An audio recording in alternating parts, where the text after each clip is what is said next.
Hands to flying stations. So we saw in November 1940 that the Italian fleet based in southern Italy was representing a real threat to our ability for the resupply convoys through the Mediterranean. And Cunningham, great Admiral Cunningham, was faced with a quandary. How do you deal with the threat from the Italian Navy? And one of the ideas was what would be the application of naval aviation to get at this. And the real brilliance of the insight was that the Italian fleet didn't need to be at sea to achieve that. That you could take off from afar and wreak damage. What we saw was how air power could influence the battle at sea. And of course, Admiral Cunningham, he recognised the change that this battle had brought about in how warfare at sea would take place. In his famous words that in the Fleet Air Arm, the Royal Navy had its most devastating weapon. And I think what we see in the Battle of Taranto is a recognition that naval warfare, war at sea, has changed in characteristics. It's developed a new dimension which can never be set to one side and therefore needs to be fully understood and absolutely capitalised upon. Our real targets were the Focke-Wulf 200. It was a great threat to the convoys, giving their position to the U-boat Wolfpacks which were around. On our very first voyage, we came across the first of these. It was caught up by the first two Wildcats, and the CO set the inner engine of the Condor and fire. They opened fire. A cannon shell went clean through the underbody of the aircraft and killed him. We went up to Scapa Flow and we picked up this convoy and we escorted her up to Murmansk, Russia, and Bear Island. Astern of us was another ship, escort carrier called HMS Nabob.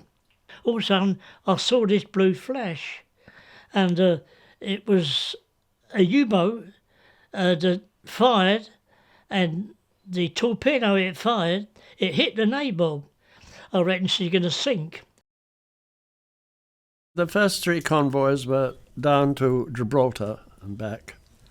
Then after that, it came to the Russian convoys, and I did 8 of those. The U-boats would form a line, but they weren't always where they should be, from their point of view, largely because of enigma. The swordfish fly around the convoy all the time, or largely all the time, and the submarines don't like that, they have to go down. And if they're not in the line of the convoy, then they can't do much damage. One only needs to look at the swordfish to think what that must have been like for people in the Arctic convoys to be flying for 2 or 3 hours at a time in something that barely went above 40 knots. If you got left behind the screen, you may never catch up again. If you've got 4 depth charges, 24 flares of different sorts, and all sorts of things, it means about 50 or 60 switches. And finding them in the dark is not easy. We sailed back to Scapa Flow, and to our surprise, we saw the Nabob.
after leaving Gibraltar, we were put under immense attack. The captain of the U-boat fired 4 torpedoes, all of which struck us. We were 26 in all, and we all tied ourselves together. And obviously hypothermia was setting in. It is a horrible thing to realise that your companions are just not surviving. The captain, he was being hauled up when the line snapped, and he just went in the water and vanished.